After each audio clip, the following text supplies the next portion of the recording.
Don't forget to like, subscribe, and share your thoughts in the comments, and keep up with our latest stories. The immense chamber of the Galactic Council quivered as the session was called into order. The subtle hum of grav plates shifted beneath the mirrored floor, resonating with the deep undertones of centuries-old proceedings. Even the very air felt thickened here, dense with the weight of decisions long made, yet still lingering. Above the vast hall, suspended holograms of the far-flung void sectors spun slowly, casting an eerie glow of pale gold and violet over rows upon rows of alien delegations. Towering columns of smooth, polished metal stretched up into the darkness, their surfaces engraved with symbols older than any living memory. Far above, lost in the deep shadows of the high ceiling, flickers of distant stars from forgotten systems burned dimly, their light barely breaking through the gloom. Marcus Thne stood at the front of the small human delegation, his boots firmly planted on the cold, reflective stone beneath him. His face was a mask of composure, every muscle locked in disciplined restraint. Yet the tension that twisted his jaw was undeniable. Behind his storm-gray eyes, something far deeper stirred, an unspoken weight, coiled tight and ready to break, free at the right moment. From across the vast expanse of the amphitheater, the Ishkaran ambassador Varesh Cole rose to his feet. Tall and narrow, his skin shimmered in shifting hues of green and ashen gray, resembling cracked stone submerged in water. His small, predatory golden eyes gleamed beneath the heavy folds of his ceremonial hood, and when he grinned, the jagged line of his yellowed teeth was unmistakable. "Our esteemed guests from Sol Vesh," Cole sneered, his voice thick with oily resonance that sliced through the air. "How eager they seem to taste fruits far beyond their reach." A ripple of sharp, mocking laughter surged through the gathered delegations. The agelins, thick-skinned and reptilian, hissed with amusement, while the Telvanni, with their long, willowy limbs and mantis-like forms, clattered their mandibles in derision. Lieutenant Eric Mallory, standing 2 paces behind Marcus, shifted uncomfortably. His hand twitched nervously at his side, and he leaned closer to Captain Adrian Tyler, whispering urgently, "Sir, are we just going to let them get away with this?" Marcus turned his head just enough to silence Mallory with a single sharp, "Look." The young officer swallowed hard, straightening up quickly, a flush of embarrassment creeping up his cheeks. Varesh Cole continued, dragging the insult out with deliberate theatricality. "Primitive hominids," he spat, his voice dripping with disdain. "Clutching at the remnants of gods, as though these squatting apes could possibly understand true legacy." Another round of mocking snickers washed over the chamber, the sound like a weight pressing in from all sides. Delegates from the Shalari, with their translucent, shifting skin, turned their wide obsidian eyes toward the humans and chuckled in musical, insidious tones. But it wasn't just laughter. It was the sound of verdicts already rendered, of doors slamming shut, one by one, sealing humanity's fate in the eyes of the galaxy's elite. The Ishkaran delegation moved as one, their scribes unfurling an ancient document, the archaic ritual intended to solidify their insult in a form even more binding. The glowing symbols above the chamber swirled like predatory tendrils, crawling slowly across the vast hall.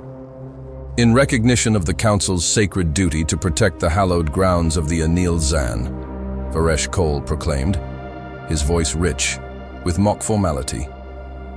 "We propose the formal exclusion of all human representatives from any expeditions into the void sectors. Let it be recorded. Their bloodlines bear no mark of honor. Their past is an empty shell." A murmur of agreement rippled through the room. Not all of the delegates were laughing now. The Kari, sharp-featured with segmented limbs and obsidian armor, observed in chilling silence, their eyes unreadable. Behind Marcus, Captain Tyler leaned subtly forward, his voice barely a whisper. "Orders, sir?" he asked, his eyes locked, on the drama unfolding before them. Marcus's gaze swept the chamber with cold, clinical precision. Every insult was weighed, Every posture was noted. He felt the stares, the contempt, the tightening grip of political suffocation around humanity's neck. But he let it happen. He allowed them to mock and jeer, their arrogance growing with every word. The insults continued. One of the Ishkaran aides, a tall, lanky creature with thin, branching horns and cracked iron-colored skin, leaned forward from his station and spoke loudly enough for all to hear. Better to let them gnaw on bones in their primitive little cradle, he sneered. At least there, no one else has to endure their foul stench. Another wave of laughter rippled through the assembly. Yet Marcus remained still, his expression unyielding. The flickering holograms of the void sectors reflected coldly in his eyes, vast, starless expanses dotted with the ghostly remnants of the Anil Zan's forgotten empire. The ancient wounds of history spun slowly overhead, indifferent to the petty squabbles of the living. He let the silence stretch. His breath came slow, controlled, unseen by the crowd. The moment wasn't right yet. It hadn't arrived. The human delegation, just a dozen among hundreds, stood exposed on the vast floor, encircled by tiers upon layers of disdain. Their uniforms, black and steel gray, bore the minimalist sigil of United Earth, seeming small and humble compared to the opulence surrounding them. The Ishkarans, for their part, wore sweeping robes weighed down with elaborate gold embroidery, faded sigils clinging to a grandeur their ancestors had long lost touch with. Beyond the Ishkaran bench, other species issued their silent verdicts. The Ilarian, floating within their gravity-null chambers, turned away with deliberate disdain. The Uvath, bloated and slug-like within their transparent hoverpods, jostled one another in bloated mirth. A voice, honeyed but dripping with contempt, slithered from the reload delegation's row.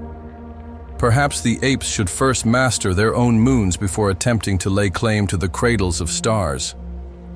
Captain Tyler's fists clenched at his sides, his shoulders rigid beneath his dark, formal jacket. Lieutenant Mallory glanced again at Marcus, desperation flickering in his young face. But Marcus's posture remained unshaken, immovable, like a statue forged from iron will. The pressure in the room thickened, so heavy it felt almost tangible, pressing on their lungs, on their very nerves. The vastness of the chamber no longer felt liberating. It felt suffocating, a theater where humanity's humiliation was on full display for all to see. The presiding minister, a wiry figure from the Arcant race, adjusted his lenses and cleared his throat, amplifying his voice for the entire chamber. Is there any objection to the formal exclusion of the humans from expeditions into the void sectors? A murmur of impending consensus swept across the room, thick as a tidal wave, swelling toward the inevitable moment of rejection. High above, the holograms of the void sectors turned in mournful silence, casting a long shadow over the council's casual cruelty. The presiding minister sensed the moment of finality, adjusting his shimmering sashes as he prepared to call the vote. The Ishkarans leaned back, their indulgent satisfaction evident as the heavy folds of their golden mantles caught the chamber's flickering light. Their small, golden eyes gleamed, savoring the spectacle. From the human delegation, Captain Tyler's, knuckles whitened on his uniform, while Mallory shifted again, swallowing hard. A single bead of sweat traced a slow path down his temple. Marcus remained motionless, his hands clasped behind his back, his shoulders squared. His gaze swept across the faces around him, predatory, disdainful, quietly triumphant. But beyond them, something else held his attention. The ancient, untouched eye of Anu rested in its pedestal, half forgotten by the very council that once revered it. There, at the heart of the chamber, the artifact pulsed with a faint, almost imperceptible thrum, like a heartbeat just beneath the threshold of hearing. Marcus's lips pressed together in a tight line. He drew in a slow breath, tension coiling beneath his surface. Every muscle in his body tensed, but outwardly, he betrayed nothing. Let them laugh. Let them bury themselves deeper in their arrogance. The timing had to be perfect. The final vote had not yet come. As the Minister of Proceedings raised his hand to formalize the exclusion, the low, ritualistic tone of the chamber shifted, and the delegates leaned forward in anticipation. Some already had their exit speeches ready, eager to be the first to declare humanity unfit. Marcus did nothing. He simply stood there, a silent monolith of defiance, at the center of a galaxy, eager to forget him. Above him, the void sectors continued their endless, mournful rotation, and the weight of history, forgotten by all but a few, pressed invisibly against the air. It would not be forgotten for long, if it's a trap. Colonel Jefferson Granger asked, voice low mistrust bleeding through every word. We could be unlocking something. We don't understand, Marcus said quietly, his first words of the meeting. We could be reclaiming something that was always ours. All eyes turned toward him. General Hammond studied Marcus for a long moment. And you think you can learn it? Marcus met his gaze steadily. I'll learn whatever it takes. And so the briefings gave way to lessons. No more speculation, no more debate. Just repetition strain and the slow unraveling of the tongue buried in humanity's past. Inside a reinforced phonetic chamber, sweat dripped from Marcus's brow. The walls around him pulsed faintly with acoustic dampeners. Across from him, Dr. Mlyn adjusted a series of tuning forks and resonators, her hands moving deftly over a panel lined with alien symbols. Again, she said, voice clipped. Marcus drew a deep breath and began. The sounds that left his mouth were harsh, guttural, resonant. Not speech as humans knew it, something older, denser, freighted with weight and precision. His throat strained with the effort, muscles not evolved for such configurations, protesting the unfamiliar formations, a mispronunciation, a subtle misplacement of tone. Stop, Malin said sharply, wincing as a feedback loop rattled through the dampeners. You're collapsing. The harmonic. Marcus swallowed hard, shaking his head. His chest ached from the exertion again, he rasped. No rest, Doctor, Kern said from the observation, Booth tapping his stylus against the glass. His voice carried a mixture of concern and frustration. Muscle memory won't come faster by tearing it apart. Marcus ignored him. He closed his eyes, feeling for the ancient rhythm in his mind, letting it align with his breath. When he spoke again, the resonance was cleaner, deeper. A fragment of something ancient stirred the air in the room, a presence almost tangible yet impossible to name. Dr. Mind stiffened, watching the readouts flicker. It's working, she said under her breath. In the control room, General Hammond received the news and turned to Dr. Carnes. He's the one schedule a meeting. Inside a secure room beneath the Earth's surface adorned with banners of United Earth, a group of decision-makers sat together. Hammond, Carnes, Granger, Dr. Rowe, a few others, men whose names would never appear in any history book. This is a gamble, Colonel Granger said, fingers drumming restlessly. If we push this, if we put him out there with nothing but a dead tongue and a myth, we might be ridiculed across the galaxy. Or worse, Hammond said flatly, we might awaken something we can't control. Silence again. Then Marcus spoke, voice low but firm. If we don't take this risk, we stay where we are, crawling at their feet begging for scraps from a table that should be ours. He met Hammond's gaze unflinching. You trained me for this. You trusted me to carry it. Let me finish what we started. Hammond stared at him for a moment. Then he gave a single sharp nod. So be it, he said. Marcus. Thne, you are hereby designated the portador. You will carry the legacy of Earth into the stars. No applause, no congratulations. Only the silent acknowledgement of the weight that now settled on Marcus's shoulders. The meeting dissolved into preparations. Almost immediately, data cores were loaded, emergency protocols drafted, teams assembled, some in public, others buried under layers of classified silence. Marcus remained seated for a moment longer, his hands resting quietly on the table, feeling the full gravity of themament. In the silence, he whispered the first phrase of Ishtar Ka under his breath. The words foreign and yet familiar, as if the very stones of Earth were listening. Out beyond the reinforced walls, the Earth continued its slow rotation against the stars, ancient, beautiful, and unaware. But Marcus Thne was aware, and soon so would the galaxy. A ripple of murmurs swept through the grand chamber of the Galactic Council as Marcus Thne stepped forward. The movement was deliberate cutting, clean through the stagnant air, heavy with mockery and condescension. His boots struck the mirrored floor with steady, echoing beats, the polished surface reflecting his silhouette like a second unwavering sentinel, the presiding minister of proceedings. His elongated, arcant frame, wrapped in shimmering official robes, hesitated mid-gesture. His segmented eyes blinked rapidly in confusion. Delegates from across the tiers leaned forward, antennae, twitching tendrils, curling claws, flexing voices rising in a confused chorus. "Sit down!" Varesh bellowed from the Ishkaran delegation, his cracked stone features twisting into open disdain.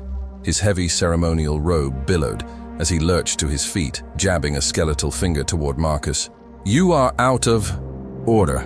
Several aides from different species followed suit, their outcries layering into a discordant storm of outrage and disbelief. Marcus ignored them. He reached the center of the council floor, standing directly beneath the slowly turning holograms of the void sectors. The golden and violet lights played across his face, throwing deep shadows under his eyes and along the sharp lines of his jaw. Without hesitation, he began. The first sound that emerged from Marcus's mouth was not speech, as any present had heard before. It was deeper, older, a low, resonant vibration that seemed to ripple through the very foundations of the chamber. The initial syllable struck the space like the toll of an ancient bell, felt more in the bones than heard by the ears.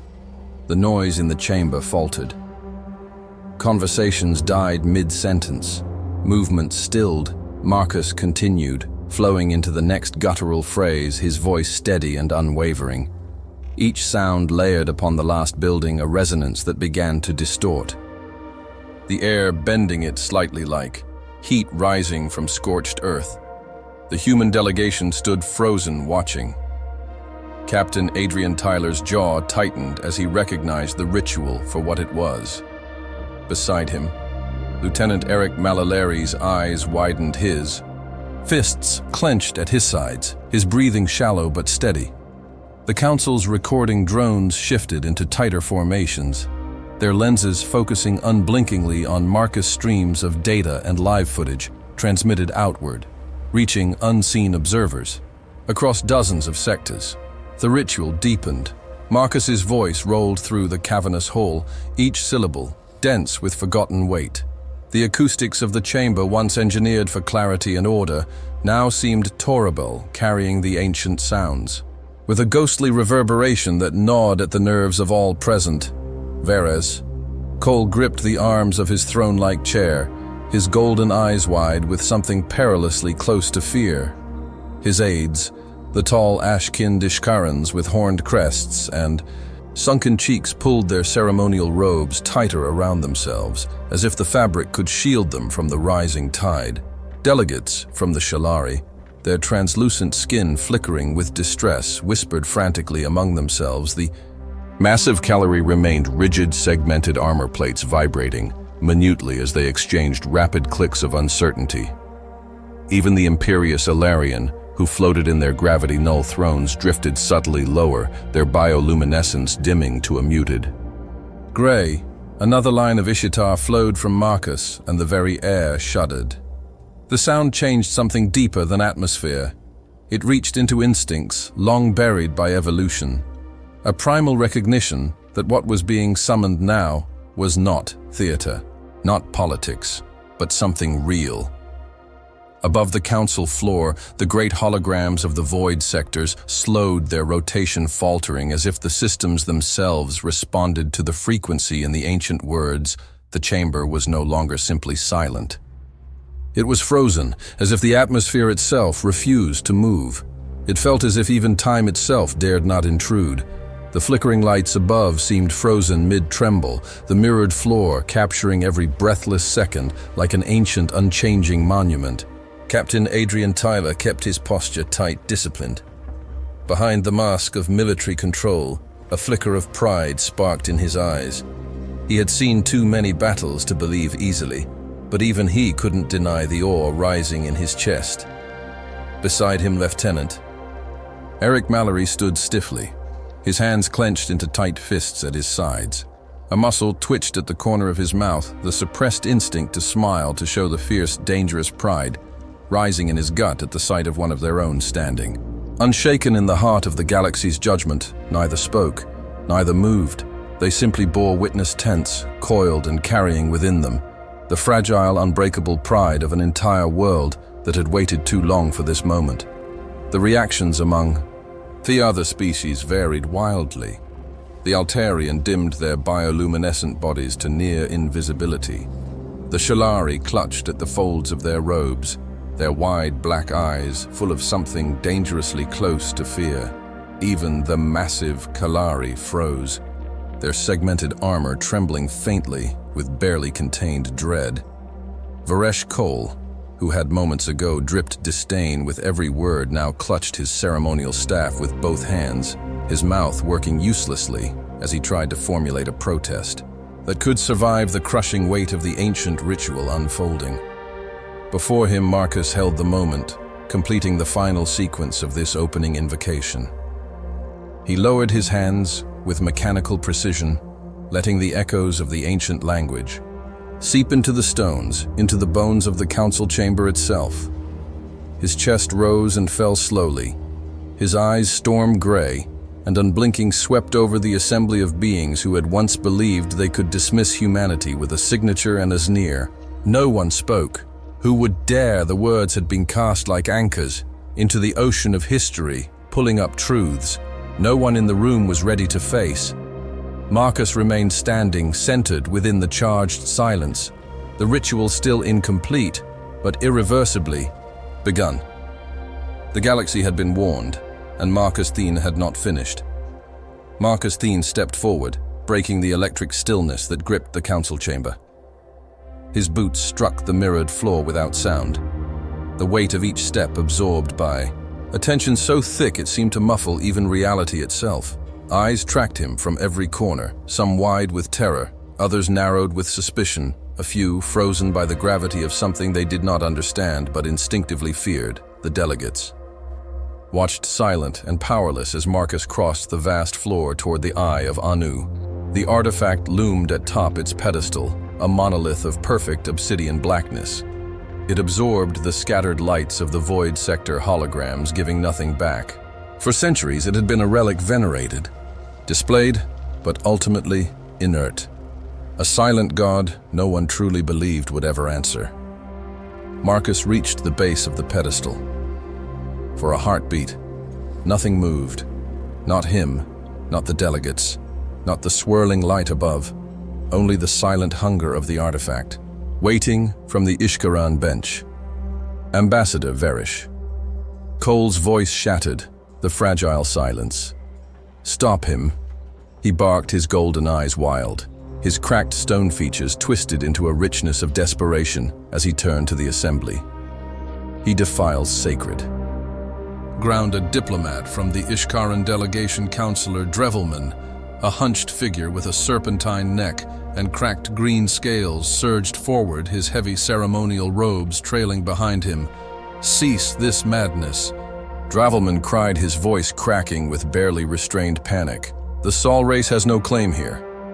Marcus didn't even glance in his direction. He raised his right hand, slowly extending his fingers in a precise, ritualistic arc that mirrored movements, recorded only in the oldest fragments of recovered Enilan history. His left hand followed, describing a pattern that no human civilization should have remembered, and yet he traced it with the certainty of a man fulfilling a destiny older than memory itself. The council chamber trembled. It began subtly, a faint distortion at the edges of vision, like heat, shimmer rising off asphalt under a dead sun. The eye of Anu pulsed once, not visibly, but felt a subsonic resonance that reverberated through flesh and bone. Marcus continued. The ritual, his gestures slow, deliberate, commanding. Above him, the floating holograms of the void sectors flickered erratically, their stable rotations collapsing into spasmodic twitches. The chamber lights flared and dimmed, in chaotic succession, as if struggling against an unseen will. The moment Marcus completed the final arcane gesture, reality snapped. Avalanche silent detonation of force rippled outward from the eye of Anu's small objects, ceremonial goblets, data slates. Personal holographic assistants lifted into the air, caught in invisible currents, robes twisted unnaturally around their wearers, hair and fabric floated as if underwater. The air itself became heavier, thicker, charged with static electricity so dense, it raised goosebumps across exposed skin. Delegates cried out, some in terror, others in awe. Several Ilarian floated higher, uncontrollably, their grav chairs no longer responding to manual commands. A Shalari ambassador shielded her glassy eyes with trembling fingers, her translucent skin flashing wild patterns of alarm. The eye of Anu bloomed geometric patterns, intricate and alien, spiraled outward across its surface. They unfolded like a living organism, spinning and weaving into an architecture of light and shadow that projected onto thievery molecules of the chamber. The space around Marcus distorted, light bent in impossible angles, shadows stretched and twisted unnaturally. The mirrored floor warped, reflecting 1,000 broken images of the same moment from perspectives no living being should have been able to see. A deep vibration, just at the edge of hearing, rumbled through the air, a growl from the bones of the universe itself, and then the eye of Anu spoke. Its voice was not singular, it was a chorus, a harmonic convergence that echoed from every wall, every surface, every molecule of air. It spoke not in volume, but in presence. An overwhelming reality pressed into the minds of all who heard it. True bearers recognized, access granted. The words didn't echo, they embedded, sinking into skin, mind, and soul alike, reverberating through the chamber with crushing finality. Chaos erupted, warning klaxons screamed from hidden panels, their crimson strobes splashing garish flashes across the way. Golden embroidery of the Ishkaran robes. Emergency protocols activated, slamming blast doors shut, and locking security fields in frantic, disjointed patterns. Sensor arrays, overwhelmed by the impossible energy readings, sparked and died in rapid succession. Ambassadors shouted across the floor orders, clashing and dissolving into panicked security detachments of Edirani warriors moved instinctively to protect their own. But even they faltered, weapons faltering in the air, uncertain, against a force they could not quantify, let alone resist. Marcus remained motionless at the center of it all. He did not flinch as the alarms shrieked around him, nor as the light strobes painted his features in violent flashes of red and white. His hands dropped slowly to his sides. His posture was unshakable. His gray eyes glistened not with tears, but with the weight of a moment carried through generations of silence and struggle. He stood as a bridge between the forgotten past and the uncertain future. Captain Adrian Tyler, still frozen among the human delegation, stared at Marcus, as if, seeing him for the first time, the faintest quirk at the corner of his mouth betrayed a pride so fierce it acted. Lieutenant Eric Mallory barely restrained a shout of triumph, his fists trembling as he fought to maintain decorum amidst the chaos. Across the tiers, the Ishkaran delegation had collapsed into disarray. Varesh Cole had fallen to his knees, his skeletal hands clutching his forehead as if to block out a reality too terrible to confront. His aides clustered around him, babbling incoherently, their golden robes stained with fear. A Telvanni envoy bolted from his seat, slipping on the frictionless floor and crashing into a group of Uvath officials who squealed in low, blubbery panic. A cluster of Shalari tried to retreat only to find themselves trapped by their own entangled robes. The eye of Anu continued to pulse not destructively, but with an undeniable assertion of purpose. Each beat sent a ripple through space and mind, alike synchronizing hearts and systems to its impossible cadence. Marcus inhaled slowly, deeply, the breath filling his lungs like a sacred rite. He knew what he'd done, he knew what had awakened, and he knew that nothing, not treaties, not armies, not even time itself could now deny what humanity had reclaimed. The chamber around him dissolved into chaos. Orders shouted protests, screamed alarms blared, weapons drawn. None of it mattered. Here remained unmovable the embodiment of a truth older than any of them were willing to admit. And somewhere deep in the forgotten corners of the galaxy, ancient systems stirred from their millennial long slumber, answering the call that only true bears could summon. A roar of alarm klaxons still echoed along the vast arches of the Galactic Council chamber when Ambassador Varesh Cole staggered upright, his heavy golden robes hanging from his gaunt frame like tattered banners. This is illegitimate, he bellowed, voice cracking under the strain of desperation. His clawed hands trembled as he pointed, a shaking finger at Marcus Thne, still standing calm and unmoving at the center of the maelstrom. A trick, a human trick, they have desecrated the... this cannot be recognized. Few among the assembled delegations moved to support him. The chaos that had once filled the chamber was slowing, congealing into a thick, heavy stillness. Delegates who had previously sneered or ignored the human presence now stared in stunned silence, their faces betraying emotions far more complex than disdain. Near the Telvanni section, Councillor Zinvar, a skeletal figure with iridescent exoskeletal plates, leaned toward his neighbor, whispering in harsh, clicking syllables from the Vathi benches. Lord Commander Jorak, his bronze-caled form towering above lesser officials, folded his arms and narrowed his four black eyes thoughtfully. The Altarian, normally aloof in their gravity, null chambers drifted closer to one another, exchanging furtive signals. In flashes of dimmed bioluminescence, the Shalari, their translucent robes shimmering uneasily, kept their distance but no longer turned their faces away. Respect or fear was taking root where mockery had bloomed. Varesh Cole's protest sputtered into incoherence. His voice strained to the breaking point, finally cracked entirely. His aides, slender ash-skinned Ishkarans with gilded tattoos, clustered around him, whispering urgently, but no coherent rebuttal came there. Golden robes, once symbols of pride, now looked gaudy and foolish under the strobing emergency lights. At the far end of the chamber, Minister Sarak Devor of the Arcant roses, lowly from his high-backed seat. His translucent skin reflected the broken holographic, projections spinning around the hall giving him a ghost-like presence. His multifaceted eyes narrowed in calculation as he spoke, voice amplified through the repaired comms. Ambassador Varesh Cole. Devor said, his tone clipped and neutral. The Eye of Anu has recognized the human delegation. Recognition rituals are encoded into the oldest council charters. Contestation is not possible. The words hung like aguilotine over the Ishkaran delegation. A ripple of whispers spread through the chamber, soft, conspiratorial, opportunistic. Near the human bench, Ambassador Daniel Dimple, a lean, sharp-featured man in the formal dark grey uniform of United Earth's diplomatic corps, exchanged a brief silent glance with Captain Adrian. Tyler Dimple's lips tightened into the barest ghost of a smile as he stepped forward, seizing the moment like a blade seized by the hilt.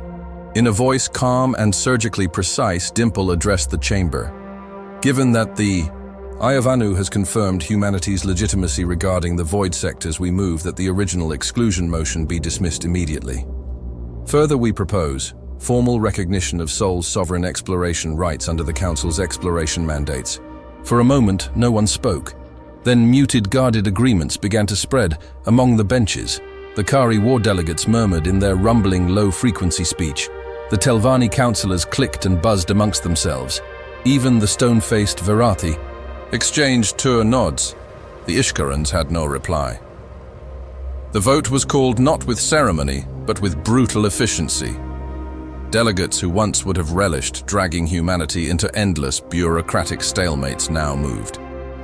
Quickly, some out of fear of being left behind, others smelling opportunity in the changing winds. Votes appeared across flickering holographic tallies projected above the central dais. Result: Treaty of Void Sector Access ratified by mandate of the Council. The verdict pulsed once in harsh red light, then softened into gold-sealing humanity's claim for all to witness. Marcus Thne turned slightly toward the human delegation, locking eyes with Captain Tyler and Lieutenant Mallory. No words passed between them, they didn't need them. Tyler remained still, a breath catching in his chest. Sharp, silent, barely held Mallory's lips twitched just enough to betray the grin he refused to show. Victory earned not by force of arms, but by force of truth. The kind of victory that mattered.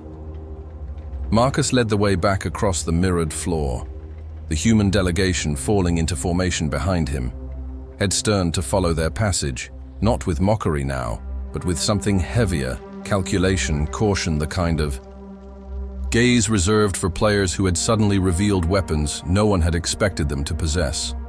The Ishkaran bench sat frozen in stunned silence, the light of the council chamber flashing across their ceremonial gold in distorted, grotesque reflections. Marcus's boots thudded heavily on the floor as he passed the pedestal, where the Eye of Anu still pulsed softly its surface, inscribed with symbols now alight with ancient power. He paused for a brief instant, casting one last look upward at the swirling holograms of the void sectors. Across the projected starfields, new signals began to bloom like sudden stars. Sensor icons, dormant for millennia, flickered into life on distant worlds. In the void beyond known space, automated stations awakened from their timeless sleep vaults, unsealed themselves, sending out encrypted pulses into the dark, answering the ritual's call. Marcus saw them, all the distant glimmers of machinery, older than memory itself, stirring in response to what he had done. The consequences of the activation were just beginning to unfold. He turned back to his delegation and resumed his walk toward the exit. Behind him, the council struggled to compose itself. Ahead of him, the galaxy opened, and humanity, once dismissed, once ignored, stepped into its rightful inheritance. The cold glow of sensor arrays pulsed against the steel walls of Outpost Erebus, where silence was measured not in seconds, but in heartbeats, waiting for something to go wrong. Lieutenant Commander Ethan Ford leaned over. The central console, his sharp eyes locked onto the stream of cascading anomalies painting the holographic displays in frantic waves of crimson and gold. Around him, technicians in dark uniforms moved quickly but methodically, recalibrating instruments, cross-checking data against ancient classified templates. "Confirm it again?" Ford said, voice low and steady. "We already triple-cheed, sir," responded Ensign Ward, a younger man with close-cropped hair and a face drawn tight with tension. The activation signatures match the Anil Zan relay architecture almost perfectly. Ford went quiet, the weight of those words pressing into his chest. Signal location. Multiple Ward said, pointing to star map riddled with new blinking icons. Dormant beacons, vault doors, communication. Lattice nodes, all waking up across isolated sectors. A silent pulse passed through the outpost. The kind of pulse that didn't come from machinery, but from men realizing that history had just moved without asking their permission. Thousands of light years away at Command Station Helios, in orbit above Earth. Similar reports flooded into the Grand Strategic Council's encrypted systems. In the cavernous operations center, dozens of officers worked with machine-like precision. Holographic tables flickered to life, as ancient star charts, some dating back to humanity's first tentative steps into deep space, were overlaid with fresh, impossible data points. Major Grant Mason, head of strategic reconnaissance, stood in front of the main display, arms folded tight across his chest. His weathered face remained neutral, but his mind was racing. Behind him, General Hugo Reeve, broad silver-haired, his uniform immaculate, entered the room, trailed by a retinue of advisors and aides. He wasted no time. Sitrep Reeve barked. Mason turned, snapping a salute. Sir, multiple Anilzan origin structures have reactivated across the void sectors.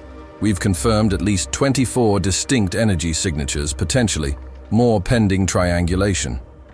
Any movement from Council forces? Reeve asked, his voice clipped, already anticipating the answer. Minimal. Mason said they're trying to suppress the information data blockades, disinformation campaigns, but it's too late. Our outpost picked up the initial emissions directly. Reeve's jaw tightened. They're stalling for position. Yes, sir. Across the room, Marcus Thne arrived without ceremony, flanked by 2 intelligence officers.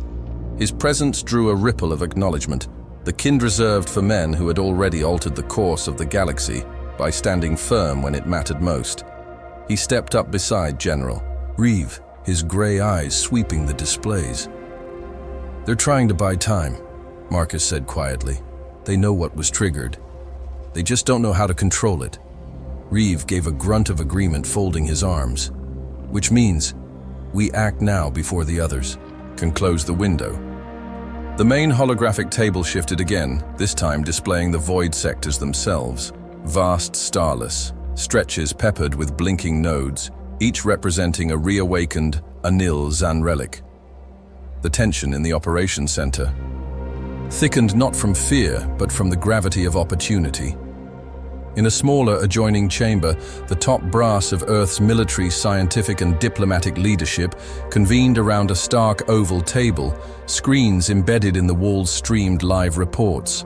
From scattered bases, Erebus, Helios, Sentinel, Reach, Draken Station, all confirmed the same phenomenon: the galaxy's dead bone is stirring to life. General Reeve presided over the meeting, flanked by Marcus Thne and Ambassador Daniel Dimple. Across the table sat Dr. Elias Corbin, Chief of Technological Research, his angular face betraying none of the awe he surely felt. Gentlemen, Reeve began, his voice cutting through the low murmur of side conversations. We stand on the threshold of the greatest strategic leap in human history. The Council will try to bury this, to regulate and restrict access. We have a choice to make: move fast and claim our place, or let caution hand the future to someone else. The room fell silent. Marcus leaned forward slightly. We can't afford hesitation, he said. Every moment we wait is another moment they consolidate. Ambassador Dimple frowned, lacing his fingers. Moving too fast could provoke a coordinated backlash, sanctions, embargoes, worse. Let them come, Reeves said flatly. We answer to Earth, not the Council. Dr. Corbin spoke up, his voice measured. We must also consider the risk factors. These systems were dormant for a reason. We don't fully understand what we're waking. We understand enough, Marcus replied, meeting Corbin's gaze without flinching. The Anilzan didn't leave these relics behind for show. They were meant to be used. If we don't move first, someone else will. For a long moment, only the hum of the air filtration systems broke the silence. Then Reeve nodded, a decision, crystallizing preparation phase 1 immediate. Around the table, nods of grimacent passed between the men, orders transmitted across secure lines in seconds. Across Earth's orbital yards, docking clamps disengaged from sleek black holes marked with the United Earth emblem. Crews rushed to load supplies, advanced scanning drones, environmental stabilizers, xenolinguistic decryption units. The expedition ships, Enma Elish Gilgamesh and Gilgamesh Du, were the finest ever, constructed for deep space operations. On the ground, specialized task forces assembled, linguists trained in reconstructed Anilzan dialects, historians versed in ancient cosmic treaties, and combat specialists familiar with alien architecture warfare. At the heart of it all, Marcus Thne stood with Captain Adrian Tyler and Lieutenant Eric Mallory at the Expedition Command Hub overlooking final preparations through reinforced observation windows. Tyler checked the final deployment rosters with mechanical, efficiency launch vectors, set navigation algorithms adapted to potential non-Euclidean gravitational fields. Mallory, standing at a nearby console, grinned tightly. Never thought I'd get to see humanity's first real expedition into the ancient dark. Feels right. Marcus said nothing for a moment. He watched as the crew loaded the last cryo-stabilized archives onto the Enuma Elish. The weight of history, literal and figurative, settling over him. Behind them, distant on the horizon, Earth glowed, resilient. Relentless, unconquered ahead. The void sectors awaited signals from dead worlds still pulsed in the dark, summoning them, and this time, humanity would answer. The boarding gantry shuddered as it sealed against the side of the Enuma Elish. Marcus Thne adjusted the clasp of his dark gray field jacket and stepped through the reinforced airlock, the quiet hiss of the pressure doors folding behind him. Around him, men moved with steady purpose, no wasted motion, no idle chatter. Every individual aboard had been selected for this mission not only for their skills, but for their ability to stand at the precipice of the unknown. Without flinching, Captain Adrian Tyler was already on the bridge coordinating the final systems checks. Lieutenant Eric Mallory stood at a secondary console, verifying sensor alignments with the technical officers. Flanking them were the others, who would be Marcus's spearhead. Commander Jonah Reyes, Tactical Operations, Dr. Owen Kessler, Lead Archaeologist, and Dr. Richard Harlow, Chief. Linguist and semiotician, their faces were serious but unbowed, and Marcus felt a flicker of pride rise, tempered by the immense responsibility that weighed on his shoulders. Final systems report green across the board, Tyler announced as Marcus entered the bridge. All expedition vessels are ready to depart on your order.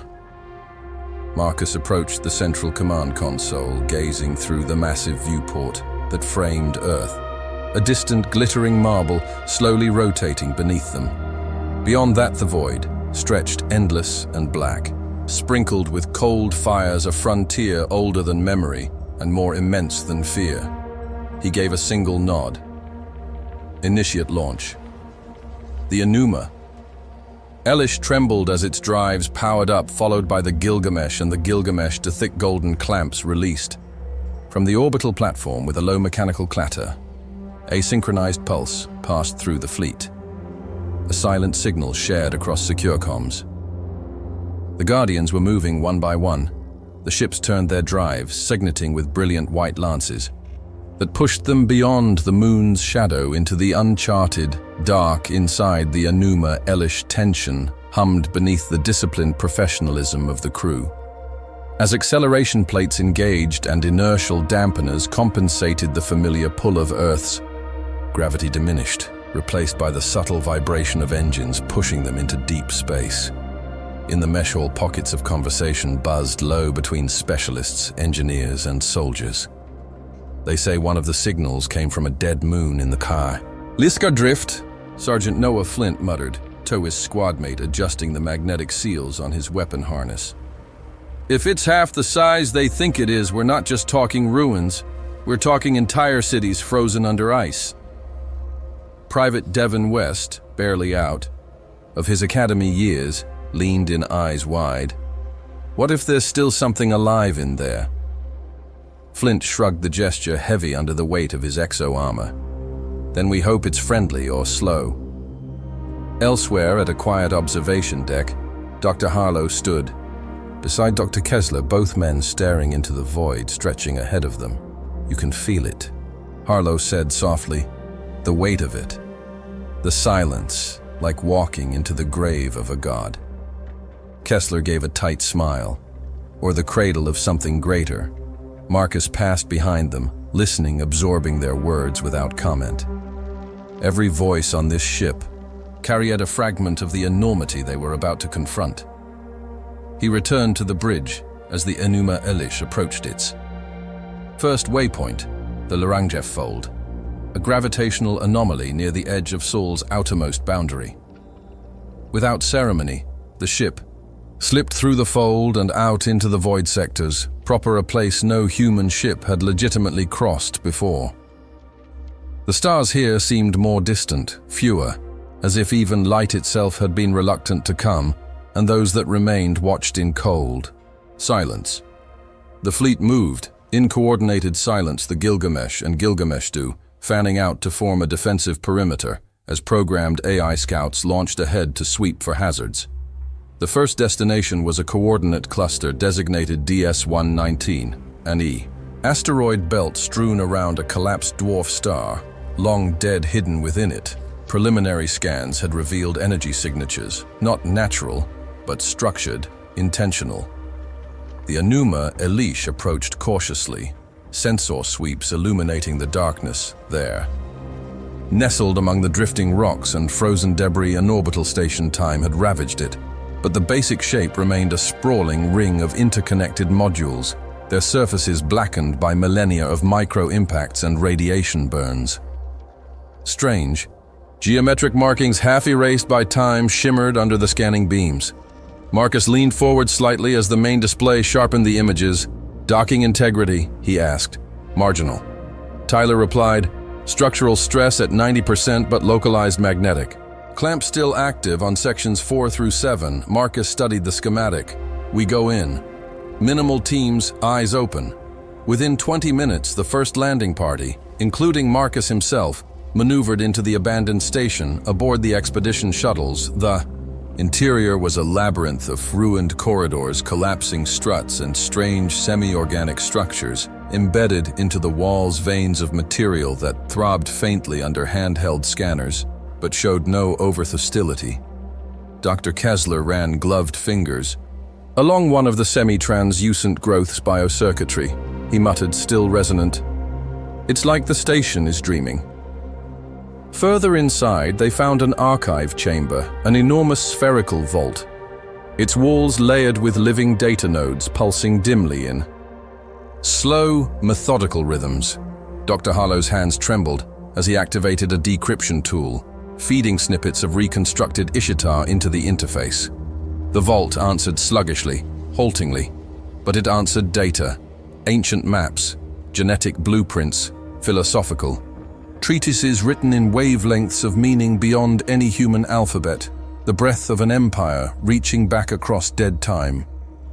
Marcus allowed himself a small, rare smile as he watched the first data streams flicker into human-readable formats. This was what they had come for. This was what they were meant to reclaim. Beyond the asteroid belt, new signals beckoned, another outpost. This one buried under the ice crust of a rogue moon, orbiting a lightless giant. The Gilgamesh diverted course, immediately, its grav drives flaring white against the black as it banked sharply toward the new coordinate. Other findings came in quick succession. A planetary shield array dormant but still humming with residual energy, its towers half buried under layers of crystallized ash on an unnamed world. Colossal weapons platforms, adrift in the interstellar medium, their hulls scarred, but their reactors dormant, waiting for a command that had not come in thousands of years. A sprawling archive city beneath the crust of an abandoned exoplanet. Its buildings woven from carbon fiber-like vines that grew into libraries and halls. Each discovery was another piece of a forgotten puzzle. Each signal, another echo of the civilization that had once ruled the stars, and had perhaps intended for humanity to find their legacy. Back aboard the Enuma Elish, the bridge crew worked in controlled urgency. The communications arrays crackled with intercepted bursts, alien ships smaller and less organized, making desperate attempts to enter the void sectors. Marcus stood at the forward viewport, arms folded behind his back, tracking the distant pinpricks of hostile sensor signatures blooming and fading across the tactical map. "They're scrambling," Tyler muttered, "trying to get a foothold before we seal this place down." "They're too late," Marcus said, voice low but steady. Ahead, the darkness stirred. It had waited millennia, and humanity, relentless and unbowed, pressed forward to reclaim what was always theirs. The passage twisted downward through corridors choked with centuries of silence, the expedition's lights cutting narrow tunnels through the darkness. They moved slowly, weapons lowered but ready, passing shattered doors and collapsed. Observation bays where fragments of alien machinery hung frozen in time. At the end of the descenter, massive archway stood sealed by a metal slab, inscribed with glyphs etched deep into its surface. Dr. Richard Harlow stepped forward, brushing dust from the carvings and illuminating them with his handheld scanner.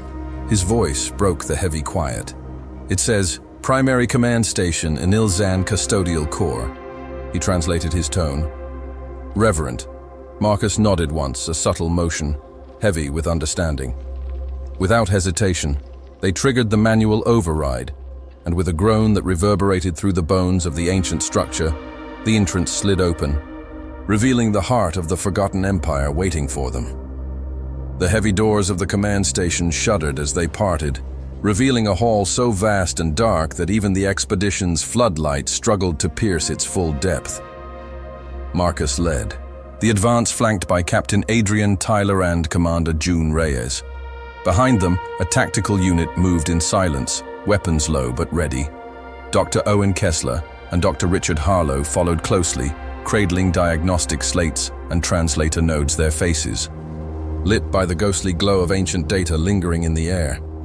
There inside was heavier, thicker, as if the chamber itself remembered the weight of centuries. Marcus moved forward steadily, his boots leaving faint prints in the thin layer of dust that had settled over the smooth metallic floor. Strange glyphs, half familiar in their structure after months of decoding. Ishtar pulsed faintly across the walls, reacting to their presence. At the center of the station rose a colossal dizas, and upon it, the command core of the Enelan, a structure of flowing metal and crystalline conduits arranged in impossible geometries. Humming at a frequency just outside of conscious hearing, Tyler exhaled softly. Beside him, "It's still alive," he murmured. Reverence. In every syllable, Dr. Kessler approached the nearest control pylon, his hands trembling slightly. He activated a scanning suite, and streams of encoded data began to flow across his slate. Harlow's eyes widened. "Marcus, the DNA markers." Marcus turned. Toward him, Harlow swallowed, recalibrating the interface. "It's in their code, the Anil-Zan. They didn't just leave behind relics, they were their legacy into biological strands. Human DNA carries resonances, keys embedded long before we even understood what a genome was. A silence deeper than how we filled the hall. "They seeded us," Kessler whispered. "They didn't just influence our development, they molded it, shaped us, prepared us." Marcus stepped closer to the command core. Without hesitation, he placed his palm against the smooth, iridescent surface. There was no resistance, no barrier, no passwords or ancient encryptions. The core accepted him with a deep harmonic vibration. The entire station came alive. Golden circuits flared to life across the floor and walls, tracing ancient patterns across the chamber systems. Dormant fortunes of thousands of years responded instantly to the presence of humanity, not as invaders, but as rightful heirs. Across the fleet in orbit, the Enuma Elish, the Gilgamesh-Du. Warning lights blinked, then steadied. Bridge officers gasped as their consoles flooded with encrypted streams of Anil-Zan code, now effortlessly decoding themselves under human oversight. Commander Reyes leaned into the tactical station aboard the Enuma Elish system's handshake, complete here-ported disbelief coloring his normally stoic voice. "They're responding to us, as if we were authorized commanders," Tyler's voice crackled. Through Marcus's earpiece, "We're seeing it too, no conflict, no resistance. Every system recognizes us." Marcus kept his hand on the core, feeling the thrum of power traveling beneath his skin, resonating with something buried deep within his own cells. The command station began its true awakening. Above the platform, the ceiling peeled apart like petals opening to a lightless sun, revealing an apparatus, an impossible stellar engine. Black matter lattices and energy conduits larger than cities hung suspended. Above them, The first pulse of golden light burst from the apex of the spire, surging upward through the ancient structures, through the thin atmosphere of the dead world, and into space. The beam split, fracturing into a lattice of pure information and energy that spread across the void. Each branch seeking long silent and Ilzan installations, scattered across the distant stars, one by one in systems near and far, ancient nodes blinked awake. On a shattered world, orbiting a dying red sun, a monolithic vault shuttered open for the first time in eons, releasing clouds of preservation drones. In the silent depths of a rogue asteroid, field crystalline data matrices unfurled from their hibernation, sending pulses back along the network to acknowledge. The awakening. On the bridge of the Enuma Elish, the main viewport darkened to filter the brilliance that now enveloped them. The tactical map exploded with signals, thousands of them, lighting up HFY. The galaxy itself had been sleeping, and now stirred. To meet its lost children, Marcus lifted his gaze. Out beyond the dead world's horizon, a ribbon of golden energy stretched into the blackness, a vein of pure purpose, connecting long-forgotten places and long silent promises. Captain Tyler stood at his side now, breathless. "My God," he whispered. On Earth, hidden observation bases buried deep within the crust, their origins forgotten by all but a few, began to hum with the same golden pulse, sealed archives unlocked. Sleepers, dormant defense, satellites, bioarchives, construction. Automatons came online, synchronizing with the signal that had once birthed them. Across the galactic core, abandoned Anilzan cities hidden beneath oceans of dust and collapsed crusts shivered back into existence, their spires rising through ruin. To catch the ancient light once more. In dozens of embassies and war rooms, council races watched in silent horror as their secured channels began flashing with an ancient code none of their linguists could decrypt. Only humanity, newly recognized, held the keys. Marcus lowered his hand from the core. The chamber remained alive, humming in gentle acknowledgement, like an ancient monarch bowing to his rightful heir. He closed his eyes for a brief moment, absorbing the enormity of it. When he opened them again, his voice was low, steady, but carrying a weight beyond measure. "I truly hoped," Marcus said quietly, "that by the end of this galactic cycle we would have achieved far more than we did." No one answered. The stars themselves seemed to. Listen. The final pulse from the command core surged outward, riding the golden veins through space. A wave of light washed over the galaxy, illuminating forgotten corners, breathing life back into slumbering technologies. Humanity born from ashes forged, by defiance and guided by forgotten hands, stood now not as petitioners at the galactic table, but as its true architects. In the silence that followed, the galaxy breathed, and the next age began.